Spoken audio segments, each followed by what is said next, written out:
Welcome to another video. यह है black लोर के एपिसोड 33, 34 और 35 का रिव्यू, यानी कि एपिसोड 33, 34 और 35 का रिव्यू। तो जानते हैं क्या वो ब्लैक लोर के एपिसोड 33, 34 और 35 में इसके रिव्यू के साथ। तो एपिसोड के स्टार्टिंग में हम देख पाते हैं कि आस्था लड़ रहा है the third I of midnight के कुछ साथियों से, जो कि शायद उसके अपॉइंट किए हुए गुंडे हैं, क्योंकि यहाँ सैली को देखा गया है जिन्होंने बहुत सारे बच्चों को अगवा किया था, जिनको बचाने के लिए सिस्टर यहाँ पहुंच चुकी है।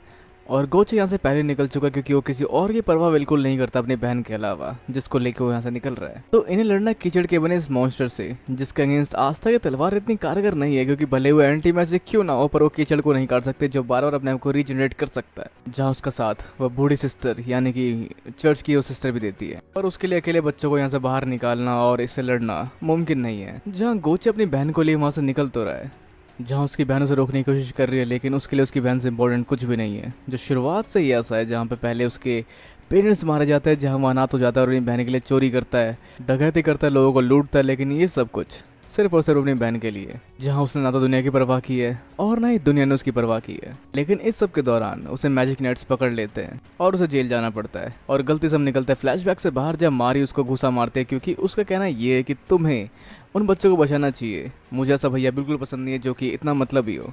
तो मैरी को बाहर छोड़कर उस बच्चे के भरोसे, जिसने कि आस्था के ब्लैक बुल्स वाला रोब पहन रखा है, जो कहता है कि मैरी की रक्षा करेगा, जैसा उसे करना पड़ेगा, वरना गोचे उसको कहीं का नहीं छोड़ेगा। तो गोचे बढ़ रहा है मौका वारदात की ओर, जहां आस्था लड़ रहा है उस शख्स से, जहां वो गलती से एक बड़े से बार के बीच में आने ही वाला था, लेकिन गोचे उसको बचाता है और अपनी शक्ति को इस्तेमाल करता है। लेकिन इस कीचड़ के आगे उसकी ये मिरर वाली शक्तियां भी ज्यादा कारगर नहीं होती, जहां थोड़ा थोड़ा वो भी डोमिनेट होना शुरू हो जाता है। लेकिन बीच में आता आस्था उसको बचाने के लिए, जहाँ कहता तुम मुझे बचाओ और मैं तुम्हें बचाऊंगा, और इस तरह से हम इसको हरा देंगे।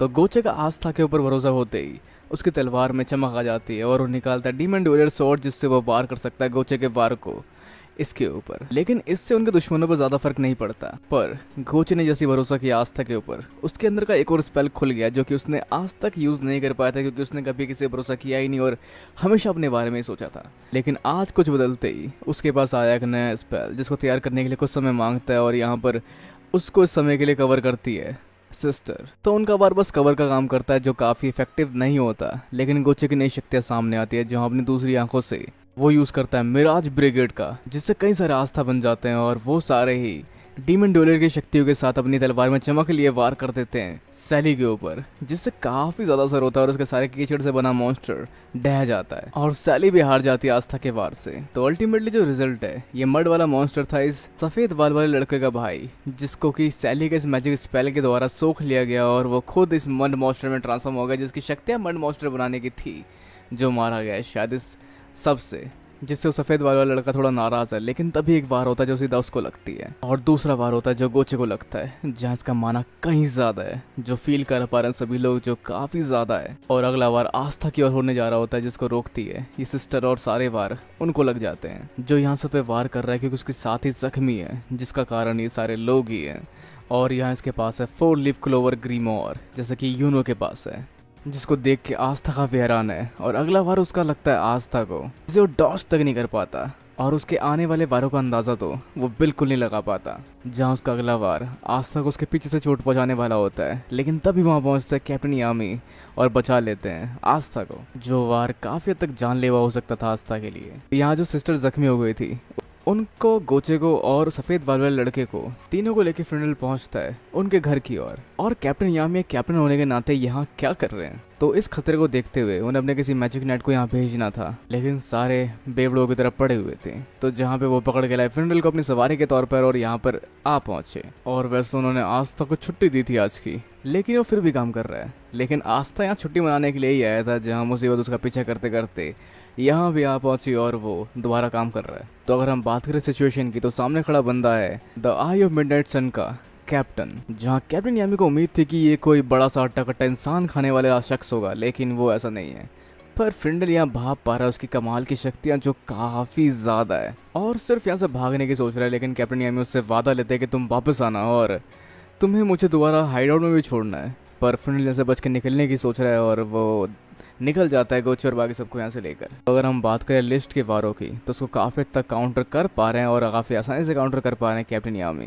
जहाँ लिस्ट अपने वारों का एंगल चेंज करता है लेकिन उसके बावजूद भी कैप्टन यामी उसको काउंटर कर लेते हैं, जहाँ उनकी तरफ से भी काउंटर अटैक देखने को मिलते हैं। तो लिस्ट ये सब क्यों कर रहा है, जैसा उससे कैप्टन यामी पूछते हैं और वो कहानी सुनाता है कि बहुत समय पहले एक गाँव में कुछ लोग रहा करते थे जिनके पास कमाल का माना था, जो मौसम को बदल सकते थे और साथ ही बहुत सारे नेचुरल फिनोमेना को भी कंट्रोल कर सकते थे, जो देवताओं के समान थे, जिनकी पूजा बाकी के लोग किया करते थे, जैसे बाकी के लोग जैसे मैजिक नाइट्स और भी तरह के लोग। पर उनके अंदर हमारी शक्ति से डर बैठने लगा और एक समय बाद उन लोगों ने धोखे से हम पे हमला किया और हम सबको मार दिया, जिसका हर जाना उन्हें भुगतना पड़ेगा।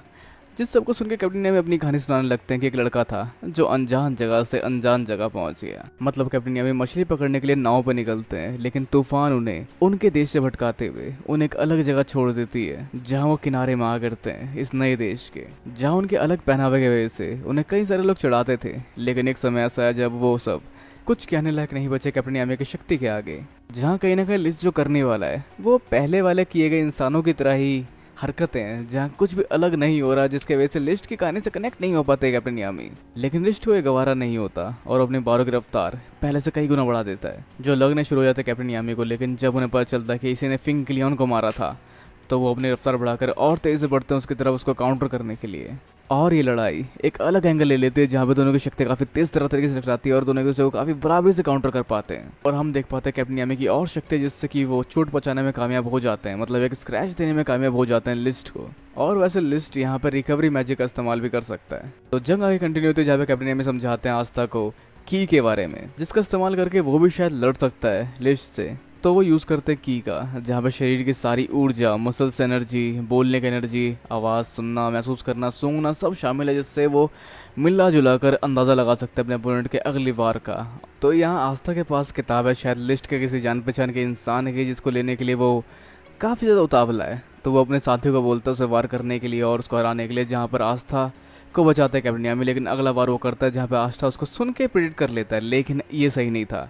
उसने अपने पूरे सेंसेस का इस्तेमाल नहीं किया, जिसका इस्तेमाल वो अगली बार ही करता है और समझ पाता है कि कहाँ से उसके वार आने वाले हैं और उसको काउंटर कर लेता है। क्योंकि पहली बारी में वो जख्मी हुआ था उसके वार से, लेकिन दूसरी बार वो सही से प्रेडिक्ट करके उसके वार को काउंटर कर देता है उसी के ऊपर। अब क्योंकि लिस्ट का एक साथी जख्मी हो चुका है, जिससे वो काफ़ी नाराज़ है और आग बुला होकर अपने वारों का इस्तेमाल करता है कैप्टन यामी और आस्था के ऊपर, जिससे बनती रोशनी की छड़ियाँ और वो आसपास की जगह तबाह कर सब कुछ तोड़ फोड़ कर गिरा देती है आस्था और कैप्टन यामी के ऊपर।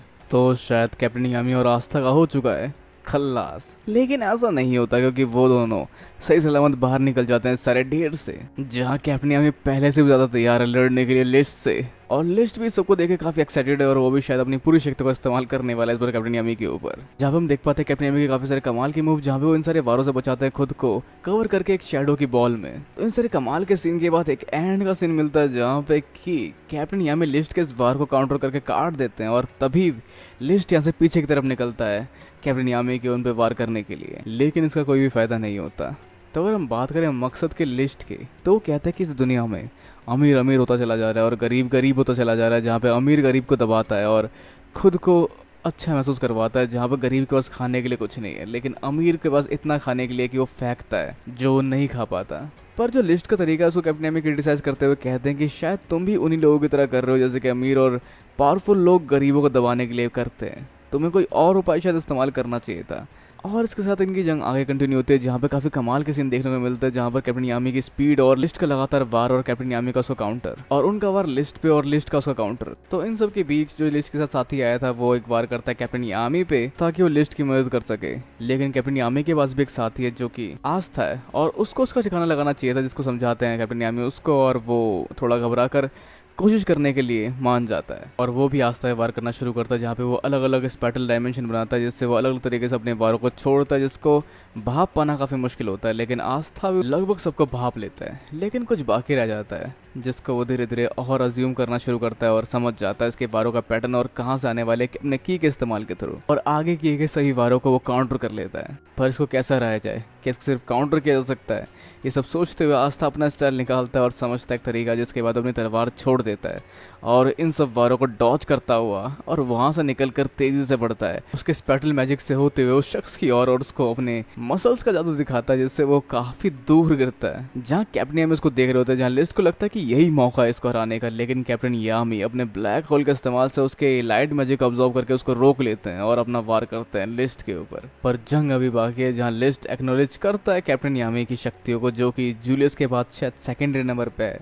जूलियस मतलब विज़र्ड किंग, जिस कारण से लिस्ट अपनी शक्तियों को और नहीं रोक सकता और अपनी शक्तियों का एक आखिरी वार वो कैप्टन यामी पे करने जा रहा होता है, जो काफी खतरनाक हो सकता है। और वहीं दूसरी तरफ चर्च में सभी बच्चे अपने घर पहुंच चुके हैं, सब बच्चे अपने माँ बाप से मिल चुके हैं और जो बच्चे चर्च के थे वो चर्च में मौजूद सिस्टर को लेकर परेशान है। पर गोचे भी यहाँ लड़ना चाहता है कैप्टन यामी और आस्था के साथ, जैसा वो समझाता है फ्रिंडल को और जिद करता है इस बैटलफील्ड में आने की, जहाँ फ्रिंडल डरता है क्योंकि वो काफी कमाल की शक्तियां भाप चुका है लिस्ट के अंदर से। तो लिस्ट यहाँ कमाल के वारों का इस्तेमाल करने जा रहा होता है, जिसे शायद हार सकते हैं कैप्टन यामी, जो वो जानते हैं, और बस रिस्क को कम करने के लिए अपने आप को अपने डार्क मैजिक के एक बबल में, मतलब एक बॉल में डालने की कोशिश कर रहे होते हैं। लेकिन तभी वह पहुंच चुका है गोचे फिंडल के साथ और कैप्टन यामी भी उसे भाप पाते हैं और गोचे आगे आ जाता है अपने मिरर मैजिक का इस्तेमाल करते हुए और यहाँ पे इसके इस लाइट मैजिक को रिफ्लेक्ट कर देता है। भले ही लाइट कितनी पावरफुल क्यों ना हो, पर वो रिफ्लेक्ट होती है मिरर से, जिस फिनोमेना का इस्तेमाल करते हुए लोग हरा देते हैं लिस्ट को। तो अब हम आगे देख पाते हैं 3 लोगों को, जहाँ पे वो हील कर रहे हैं सैली को, और ये शायद साथी है आई ऑफ मिडनाइट के। तो क्या करेंगे ये आगे, क्या होगा आगे? क्या लिस्ट हार जाएगा या फिर हार चुका है? जानने के लिए हमें वेट करना पड़ेगा इसके अगले पार्ट का, जहाँ पे हम आगे का एपिसोड कवर करेंगे। और वैसे आप क्या सोचते हैं कि क्या होने वाला है आगे, जहाँ आप शायद देख सकते हैं इसको किसी भी करेंसी रोल पर जाकर या फिर अपने अपने स्टाइल में। तो वैसे आप क्या सोचते हैं कि क्या हो सकता है आगे? मतलब जो भी है अपने विचार नीचे ब्लैक लोड के बारे में लेकर और इस वीडियो के बारे में हमें बताना ना भूलें, और इस वीडियो को लाइक, शेयर और चैनल को सब्सक्राइब करना भी बिल्कुल ना भूलें। तब तक के लिए मिलते हैं अगली वीडियो में। Sayonara and have a nice day.